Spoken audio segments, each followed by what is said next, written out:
Good afternoon, good morning, good evening, depending on where you are right now.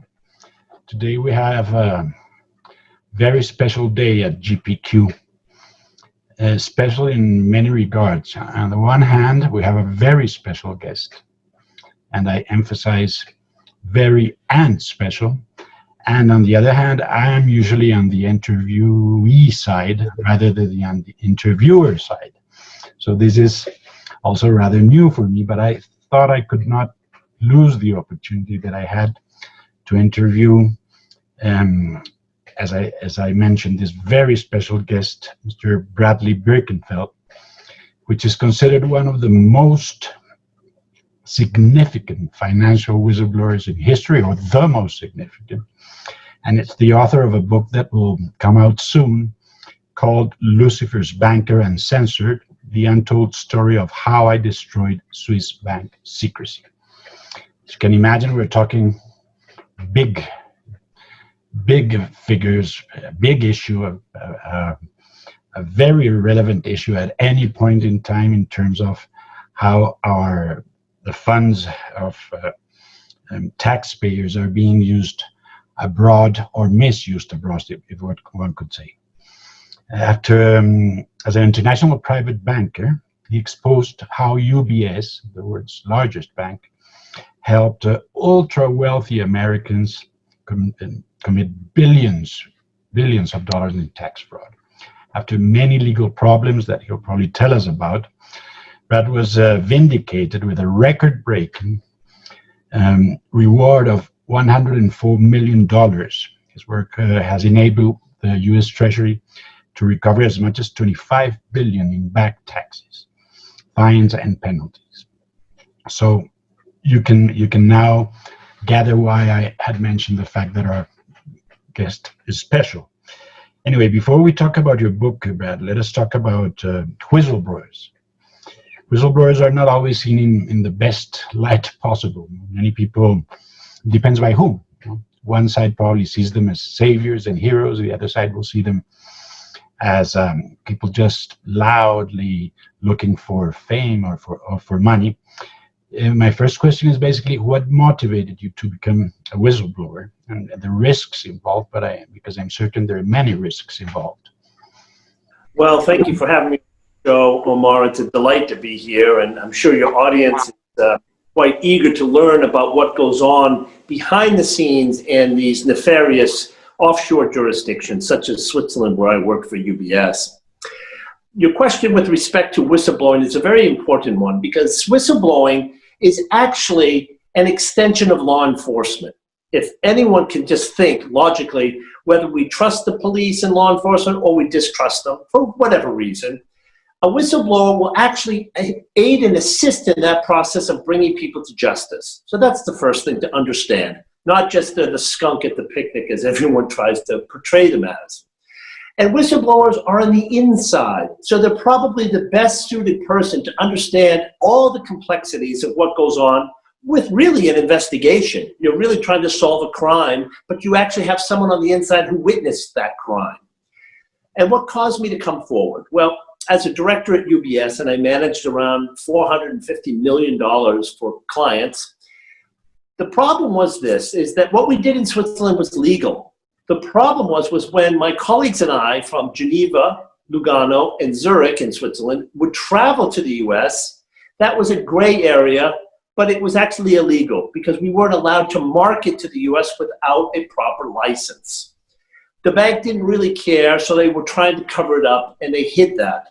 So a colleague of mine came across an internal document on our intranet, and he showed it to me. And that's exactly what it was a document we were never told about, we were never trained on, but yet it was there. So you can see that they were setting us up to fail, and they would have plausible deniability. I challenged that, and I came forward, and that's really the impetus to becoming a whistleblower within UBS at that time in 2005. Yes, an incredible story. I've been watching your videos and trying to follow the difficulties you have had in that path and the risks involved, because there's a lot of personal risks involved. I'm sure of that. I was curious about the press.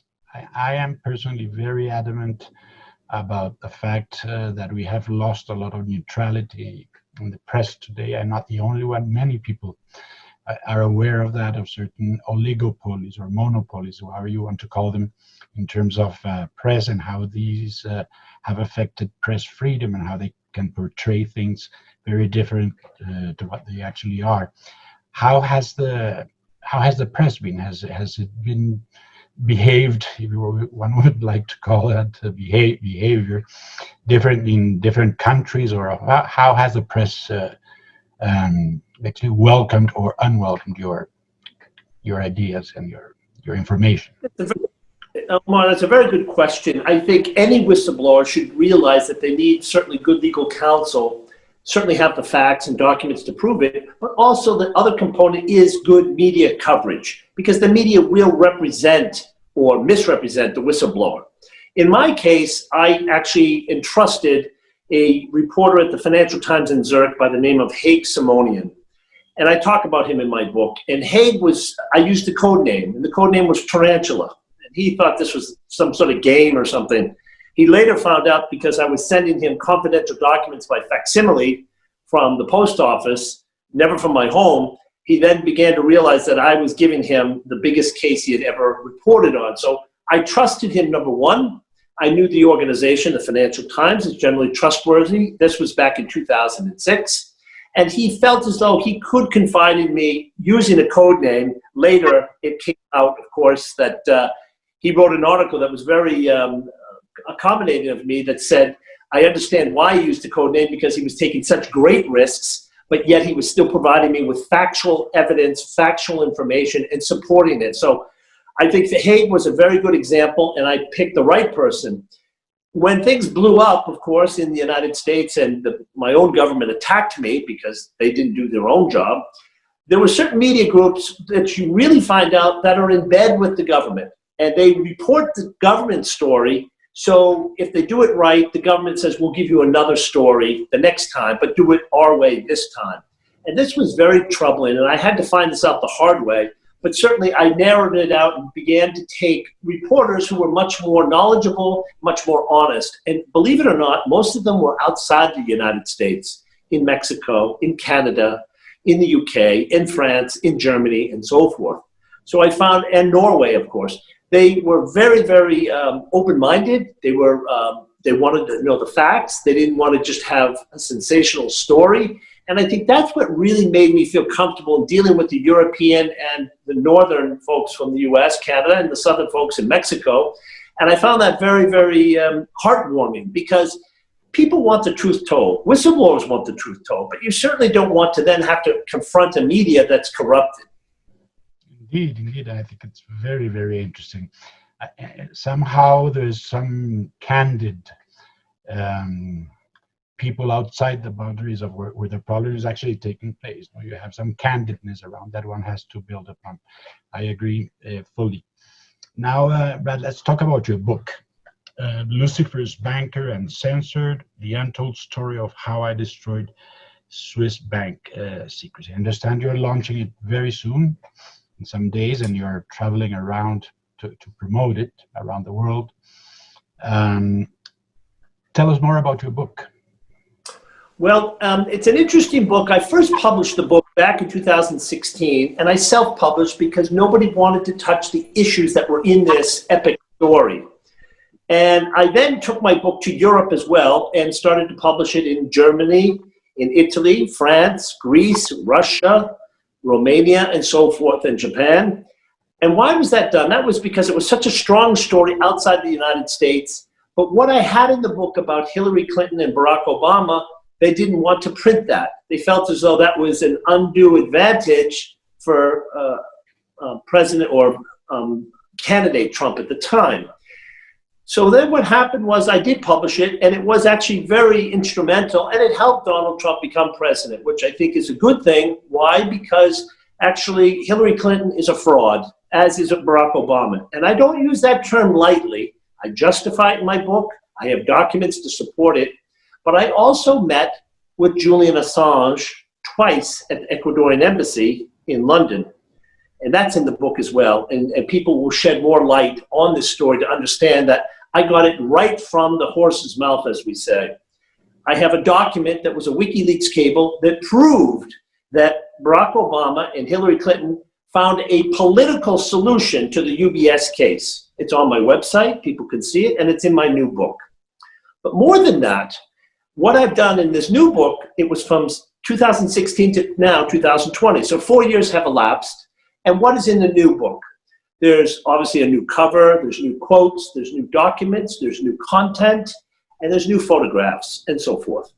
But the cases that are in there are things such as the UBS trial in Paris, France, where I testified for 10 hours, and they got a 5.1 billion euro verdict, a massive amount of money, a historic first, under appeal, of course. I will be attending the appeal in March of 2021 in Paris.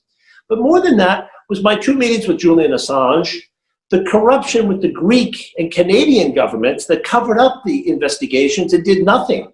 I gave them the entire case and they did nothing. In addition, I met with MI5 from the UK. I met them in Germany and they did nothing. And then, of course, I had other cases of information that I gave regarding other situations within the book, such as Igor Lenikov, one of my clients, who now he is paying state income taxes. And of course, the most revealing part was meeting with the psychiatrist of Hunter Biden, the son of Joe Biden, who's running for president. This was very, very informing, and people must wonder, why does that have to do with banking? It's more to do with whistleblowing, because he was based in the Boston area where I grew up, and this was a very important part of the book. And what we've seen today in Washington is a very big report by Senator Grassley and Ron Johnson about the corruption by Hunter Biden in China and Ukraine, which dovetails with what I've written in my book already. And this is very, very important. And I think your audience will be very eager to see, why is Hunter and Joe Biden so corrupt? The mainstream media won't report on this. But if you look in my book, you'll see the facts. And if you look on what happened in Washington, D.C. today, those are facts. And the third thing I would ask your audience to look at is a documentary by Peter Schweitzer. Peter Schweitzer did Clinton Cash. And the video is called Riding the Dragon. It's a 40-minute documentary on YouTube. You can just download it and watch it. If you combine that with what's in my book and what's happened today in Washington, you'll be shocked to think that Joe Biden could even be on the ballot to run for president of the United States. Very, very interesting. I am the first one looking forward to getting to read your book. I think indeed, and I see some. I feel at a very lower degree, of course, some of the things that you feel. I published myself in 2013 a book about a different subject, but it was the presence of Iran and Hezbollah in Latin America. And people thought that I was first out of my mind, that was impossible. And today we see many years later that they are very much in the region, and nobody wanted to publish it. So I had to go my own way, and little by little gain some ground, and credibility is gained in the process. No? And that path, if one is sure of that, the thing that you mentioned, facts. Facts are there, whether mainstream media wants to publish or not. But what one has to do the work. If it's there, let people be more criterious about what they read and what they consume every day, particularly from mainstream media. And if they want to get to the truth, at least to see the two sides of because the truth is, there's truths for some and truths for others. No, that's it. Yes, and one thing just to add to your earlier question, getting to the truth is very important, hence why whistleblowers eradicate waste, fraud, and corruption in society. But in my chapter, in my new book, Lucifer's Banker Censored, I also have filed a lawsuit against Kevin Costner, the actor, and Leonard Lauder, the billionaire, who is the heir to the Estee Lauder companies. And you may ask, why are you doing this? Well, because they both had secret offshore accounts at UBS in Geneva. If you ask them, they won't admit it. But when you read my book and see who interviewed them 10 years ago and asked them this question, Brian Ross, the investigative reporter, you'll see that I told the truth. I told the IRS, I told the SEC, I told the DOJ, I told the US Senate. Kevin Costner, Leonard Lauder had offshore illegal numbered accounts in Switzerland. Further, if I put it in my first book and then they attacked my publisher and we had to withdraw it. So I not only put it in and had it withdrawn and 10,000 books were destroyed, but 4 years later, I've now got a new publisher and I put it back into this book and I filed a lawsuit in the state of Florida. So who would you trust? The people who are saying we never had an account, or the man who worked at the bank who took sworn affidavits and submitted them in this lawsuit, as well as told the 4 government agencies, IRS, SEC, DOJ, and US Senate? The truth is clear. I'm telling the truth, and they don't want to admit the truth. I think definitely that's a book that we all have to read, at least those, as I mentioned, that want to get, and as you mentioned, that want to see the facts and get down to the truth, the very hard fact truth, which is what people usually avoid amid this very sweet talk of mainstream media, of course. Another question, Brad, we're clearly at a very important moment in time in terms of the future of the world, I would say, and I am myself a geopolitical analyst and am very analytical, sorry to be redundant, of the way in which things are developing prior to the US elections on November 3rd. It is a crucial moment, I think, the most crucial from my point of view since the end of the Cold War, since the fall of the Berlin Wall. Many things are being defined. The Western culture on the one hand, borders, immigration, multiculturality, globalization, its effects, world commerce, world trade, and then we get the virus. It's a very, very, very unique juncture. And in that context, I would like to ask you 2 questions. Did this determine in any way the timing of the publishing of your book? That would be the first one in that context.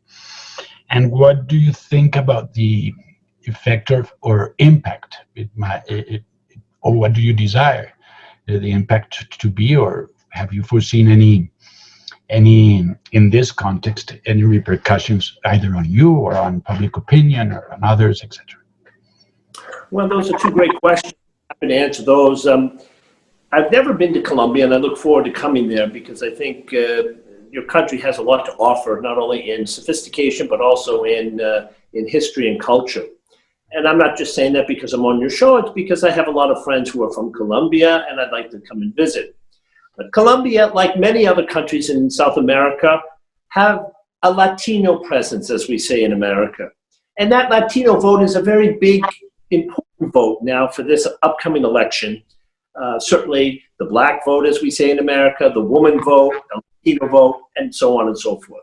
And why I'm saying this is because the timing of this book is important because it gains traction and attention about Hunter Biden and about people that were protected by Barack Obama and Joe Biden during this UBS scandal. You have to understand, and your audience must understand something. This was the largest and longest running tax scandal in the world. Just at UBS, we had 19,000 Americans, $20 billion in assets. So you can imagine this was the rich and powerful people of America, CEOs, millionaires and billionaires, politicians, lawyers, and so on and so forth. So by exposing this, what Obama and Biden covered up with Hillary Clinton's assistance is scandalous. And it's scandalous for several reasons. It's because our tax and securities laws were undermined. So having this book come out at this time, and I agree with Donald Trump. I agree with him that he's been attacked unfairly. I'm not saying that everyone loves Donald Trump. They don't, and that's fine. We all have a choice. But the term Crooked Hillary derives from the story that I exposed at UBS, because Hillary Clinton and Bill Clinton benefited from the cover-up that they achieved on not getting all the names from UBS. They only got 4,700 names out of 19,000, which is a 75% failure rate. They did not find the bank properly to make the US taxpayers whole. They let everybody go in UBS. There were no indictments, no prison terms. Even the bank was let off. The only person that they went after was me, the whistleblower. and put me in jail. So you can imagine to see that this makes no sense. And to your Colombian and your Latino audience, they would say, this is what they did to this gentleman who brought this to their attention, and without me, they never would have had it. So what you begin to realize quickly is, who can trust Barack Obama and Joe Biden? It's the largest scandal in which 300 million Americans were cheated by Barack Obama and Joe Biden. And this is very serious. Very, very, very, very serious. I personally, let me pick on the fact that press coverage of Donald Trump, which I often say does not have the oral and verbal abilities of Barack Obama, certainly, but he's a very frank person. He says things as they are, and sometimes things as they are not nice. Well, that's what happens in politics, Omar. You're absolutely correct. You know, it's like the little baby saying, oh, the woman's fat, or you have bad breath, or something like this as a child. It's very frank, but many people criticize hypocrisy and look for frankness and for trustworthiness, but when they have it, they don't appreciate it, and that's unfortunate. And the role of the press in this regard is definitely very negative in these times. I always say, in the era of information, we're in the moment where we could have much more access to information, have a much more construed and rich ideas and opinions, right? But unfortunately, there's this media factor that comes across. Just deviating a bit from our talk, you live in Malta. At first, I was not sure if you were still there. I was in Malta in the 1980s. By coincidence, in reality, I was a student in Belgium and decided to go for a holiday to the closest and warmest place possible to try to feel a little bit of the Caribbean so far away, which I was missing. And I ended up in Malta, which is a fantastic place in many regards, particularly from the historical point of view. That I watched an interview of yours in CNN, and you mentioned that. But tell us about Malta, and tell us about precisely that valuable archipelago, I would say, that people have in the middle of the Mediterranean that many ignore. It exists. Well, it is quite a unique place in the world. For those of you who traveled and seen it, and your audience should certainly Google Malta. It has a wonderful ambiance and the history, of course. And here in Malta, it's 3 little islands, as you know, but it's been occupied by so many regimes, from the Greeks to the Romans to the Ottomans, the French, the British, and so on and so forth. It was very strategic in World War II, and even before that, some of the earlier wars, the Great Siege of 1565 by the Turks who invaded, and the Maltese, the Knights of Malta, were outnumbered 10-1 and still succeeded in beating them. So this is a very strategic location south of Sicily, north of Libya. So you can see it was a trade route. And quite frankly, if you look into it closely, in the island of Gozo, they have some of the oldest man-made structures in the world. Man. Not Egypt, not Rome, not Greece, but in Gozo. Quite fascinating, actually. They have this capital, Rabat. Rabat is not the capital. I was mixing it with Morocco, but Rabat, the old town, I remember, which is amazing. It's amazing. And Mdina and Valletta and some of these wonderful little coastal cities. But what's nice about Malta is it's literally a rocky island. And the water's crystal clear, beautiful water. There's not much industry here, of course. And the weather is superb, as you know. And, well, we welcome you back, Omar. Come back and visit. Oh, I'm looking forward. I even happened to meet a person from Malta working here for a shipping company, and we had so much to talk about. I'm surely looking forward to visiting you there, of course. Sure. Now, really, one last question. I say this is the last after the last. One could say that you're a very wealthy person, indeed, or a wealthy person, and you could have chosen to live a very tranquil life, like so many people dream, on a beach, here in Colombia. Why not? You would be cordially invited. You decided to take the opposite path of serenity and tranquility that everybody longs for during all of their lives. There's certainly a lot of life lessons that you have acquired during all this, transiting this difficult path. Things like loyalty, hypocrisy, friendship, trustworthiness, and how has this contributed to building your character today, what you are today, basically? Well, that's a great question. I think when you read my new book, I write a lot about that, about growing up in Boston, the youngest of three boys in a family, a loving family. I was educated, I traveled, I had a good life. I'm not going to deny that. But what had really sparked my curiosity once I had taken this courageous step to come forward as a whistleblower, and people have to understand, this is very important, that I resigned from UBS. I was not fired. And I resigned before the whistleblowing law in America was passed, a year and a half actually before it was passed. So I didn't do it for the money because there was no law at the time I resigned. And I gave up $1 million salary with bonus at that time in 2006. So it's important for people to understand that.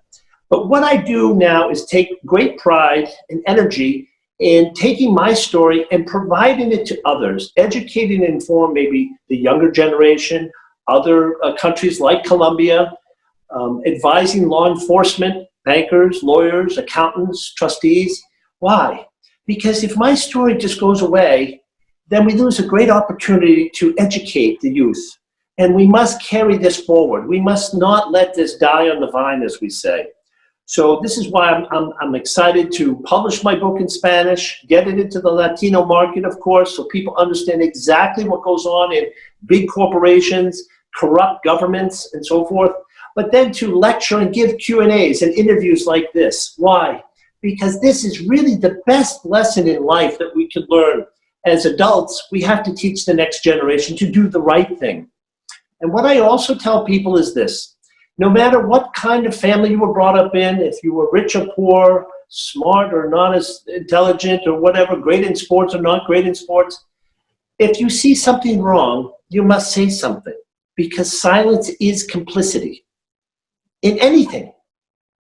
So this is very important in life as a good society. We want to have a good society of children who grow, they're educated, they eat well, they play sports, and they get along with others. Hopefully that works.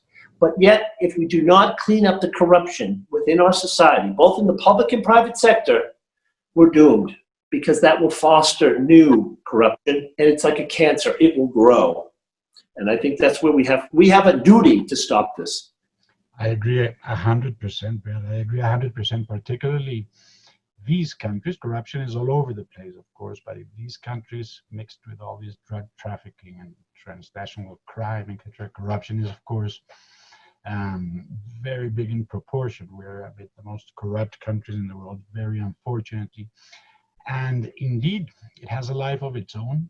Now, people don't understand that it has a life of its own. It's a monster that grows, that is fed continuously, and unless you stop feeding it by exposing some of those things that particularly have a bearing of everybody's lives, because corruption affects us all. So I think it is a duty. I agree, and I think it is admirable the way that you have taken on that duty.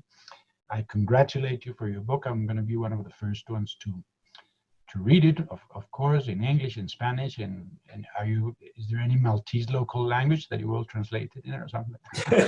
Not into Maltese, but it will be out in English at the end of the month, but certainly we're excited to get it translated and published in Spanish, because the Spanish market is not only an educated market, but a curious market.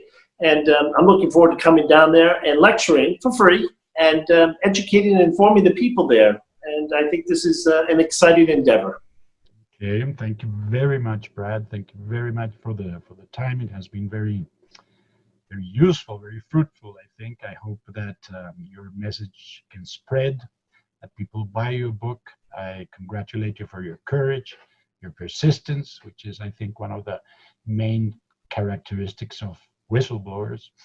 And I also hope that people have another, now after this conversation, have another image of what a whistleblower really is, and the very positive function it can play in today's very, very, very,